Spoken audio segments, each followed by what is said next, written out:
ಯಾರ್ ಬೇಸರದಲ್ಲಿದ್ದಾರೆ, ಅವರು ವಿವಾಹಿತರಾಗಿರ್ಲಿ ಅಥವಾ ಅವಿವಾಹಿತರಾಗಿರ್ಲಿ, ಇನ್ಮುಂದೆ ಬೇಸರವಾಗ್ಬೇಕಾಗಿಲ್ಲ. ತಮ್ಮ ಪತ್ನಿಯೊಂದಿಗೆ ಹೆಚ್ಚು ಸಮಯ ಕಳೆಯಲು ಸಾಧ್ಯವಾಗದವರಿಗೆ ನಮ್ಮ ಬಳಿ ಒಂದು ಪರಿಹಾರ ಇದೆ. ಇದು ನಿಮ್ಗೆ ತುಂಬಾ ಉಪಯುಕ್ತವಾಗ್ತದೆ. ನಾನ್ ಹೇಳ್ತಿರೋದು ನಿಜ. ಈ ವಿಡಿಯೋ ಮೂಲಕ ನಿಮ್ಗೆ ಬಹಳ ಲಾಭವಾಗ್ತದೆ. ನಾನು ಪುರುಷರ ಸಾಮರ್ಥ್ಯದ ಬಗ್ಗೆ ಮಾತಾಡ್ತಿದ್ದೀನಿ. ಈ ರೀತಿಯ ಸಮಸ್ಯೆಗಳು ಇತ್ತೀಚೆಗೆ ಹೆಚ್ಚಾಗಿವೆ. ಈ ಸಮಸ್ಯೆಗಳು ಬಾಲ್ಯದಲ್ಲಿ ಮಾಡಿದ ತಪ್ಪುಗಳಿಂದ ದೇಹದಲ್ಲಿ ದುರ್ಬಲತೆ ಉಂಟಾಗೋದ್ರಿಂದ ಬರ್ತವೆ. ಇದರಿಂದ ದೇಹದಲ್ಲಿ ಸಹನೆ ಮತ್ತು ಶಕ್ತಿ ಕಡಿಮೆ ಆಗುತ್ತೆ. ಇದಕ್ಕೆ ಪರಿಹಾರ ನಂಬಳಿ ಇದೆ. ಈ ಪರಿಹಾರದಲ್ಲಿ ಅನೇಕ ಆಯುರ್ವೇದಿಕ ಹಸಿರು ಮೂಲಿಕೆಗಳನ್ನ ಬಳಸಲಾಗಿದೆ. ಇದು ಪುರುಷರಲ್ಲಿ ಉಂಟಾಗುವ ಸಮಸ್ಯೆಗಳನ್ನ ಸರಿಪಡಿಸಲು ಸಹಾಯ ಮಾಡುತ್ತೆ. ಈ ಪರಿಹಾರವನ್ನ ತೆಗೆದುಕೊಂಡ ನಂತರ ನೀವು ನಿಮ್ಮೊಳಗೆ ಹೊಸ ಬದಲಾವಣೆಗಳನ್ನು ನೋಡಬಹುದು. ಇದು ಎಲ್ಲ ಪುರುಷರಿಗೆ ಉಪಯುಕ್ತವಾಗಿದೆ. ಪ್ರಾಚೀನ ಕಾಲದಲ್ಲಿ ರಾಜರು ತಮ್ಮ ರಾಣಿಗಳನ್ನ ಸಂತೋಷಪಡಿಸಲು ಬಳಸಿದ ಹಸಿರು ಮೂಲಿಕೆಗಳನ್ನ ಹುಡುಕಿ ನಾವು ಈ ಪರಿಹಾರವನ್ನ ತಯಾರಿಸಿದ್ದೇವೆ. ನೀವು ಈ ರೀತಿಯ ಸಮಸ್ಯೆಗಳನ್ನು ಎದುರಿಸ್ತಿದ್ರೆ ತಕ್ಷಣವೇ ನಮಗೆ ಕರೆ ಮಾಡಿ.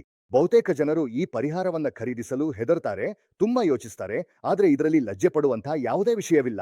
ನಿಮ್ಗೆ ಈ ಪರಿಹಾರವನ್ನ ಸುರಕ್ಷಿತವಾಗಿ ಸಿಗ್ತದೆ. ಈ ರೀತಿಯ ಸಮಸ್ಯೆಗಳ ಕಾರಣದಿಂದ ಅನೇಕ ಜನರ ಸಂಬಂಧಗಳು ಹಾಳಾಗಿರೋದನ್ನ ನಾನು ನೋಡಿದ್ದೇನೆ.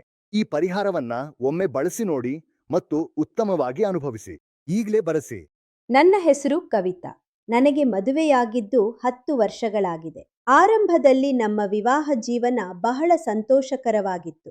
ಆದರೆ ಸಮಯ ಕಳೆಯುತ್ತಾ ಹೋದಂತೆ ಅವರು ನನ್ನ ಹತ್ತಿರ ಬರೋದು ಕಡಿಮೆಯಾಗತೊಡಗಿತು. ಅದಕ್ಕೆ ಕಾರಣವಾಗಿ ಅವರು ವರ್ಕ್ ಪ್ರೆಷರ್, ಕೆಲಸದ ಒತ್ತಡ ಎಂದು ಹೇಳುತ್ತಿದ್ದರು. ಕೆಲವು ದಿನಗಳ ನಂತರ ಅದು ಕೇವಲ ಒಂದು ಕಾರಣ ಮಾತ್ರ ಎಂದು ನನಗೆ ಅರ್ಥವಾಯಿತು. ನನಗೆ ತುಂಬಾ ಬೇಸರವಾಯಿತು. ಈ ಸಮಸ್ಯೆಯನ್ನು ಹೇಗೆ ಪರಿಹರಿಸಬೇಕು ಎಂದು ನನಗೆ ಅರ್ಥವಾಗುತ್ತಿರಲಿಲ್ಲ. ನಾನು ಅವರನ್ನು ನೇರವಾಗಿ ಕೇಳಿದರೆ ಅವರಿಗೆ ನೋವಾಗಬಹುದು ಎಂದು ಭಯಪಟ್ಟು ನಾನು ಮೌನವಾಗಿದ್ದೆ. ಅಂತಹ ಸಮಯದಲ್ಲಿ ಕೆಲವು ಮೀಡಿಯಾ ಮೂಲಕ ಆಯುರ್ವೇದಿಕ ಚಿಕಿತ್ಸೆಗಳ ಬಗ್ಗೆ ನಾನು ಕೇಳಿದೆ.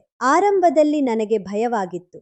ಆದರೆ ಅಲ್ಲಿ ನೀಡಿದ ಸಂಖ್ಯೆಗೆ ಕರೆ ಮಾಡಿ ಮಾತನಾಡಿದ ನಂತರ ನನಗೆ ಧೈರ್ಯವಾಯಿತು. ಅದೇ ನಂಬಿಕೆಯಿಂದ ನಾನು ಆ ಕ್ಯಾಪ್ಸುಲ್ಗಳನ್ನು ಆರ್ಡರ್ ಮಾಡಿದೆ. ಪ್ರತಿದಿನ ರಾತ್ರಿ ಒಂದು ಕ್ಯಾಪ್ಸುಲ್ ಅವರನ್ನು ಕೊಡಲು ಆರಂಭಿಸಿದೆ. ಇದನ್ನು ಬಳಸಲು ಆರಂಭಿಸಿದ ಕೆಲವು ದಿನಗಳ ನಂತರ ನಾವು ಬದಲಾವಣೆಯನ್ನು ಗಮನಿಸಿದೆವು. ನನ್ನ ಗಂಡನ ಕಾರ್ಯಕ್ಷಮತೆ ಉತ್ತಮವಾಯಿತು. ನಿಧಾನವಾಗಿ ನಮ್ಮ ನಡುವಿನ ದೂರ ಕಡಿಮೆಯಾಗತೊಡಗಿತು. ನಮ್ಮಂತೆಯೇ ಈ ಸಮಸ್ಯೆಯಿಂದ ಬಳಲುತ್ತಿರುವವರು ಯಾವುದೇ ಸಂಕುಚನೆ ಇಲ್ಲದೆ ಈ ಚಿಕಿತ್ಸೆಯನ್ನು ಬಳಸಬಹುದು ಎಂದು ನಾನು ಸಲಹೆ ನೀಡುತ್ತೇನೆ. ಈ ಚಿಕಿತ್ಸೆಯಿಂದ ನಮ್ಮ ಜೀವನದಲ್ಲಿ ಬಂದ ಬದಲಾವಣೆ ನಿಮ್ಮ ಜೀವನದಲ್ಲೂ ಬರಲಿ ಎಂದು ನಾನು ಹಾರೈಸುತ್ತೇನೆ.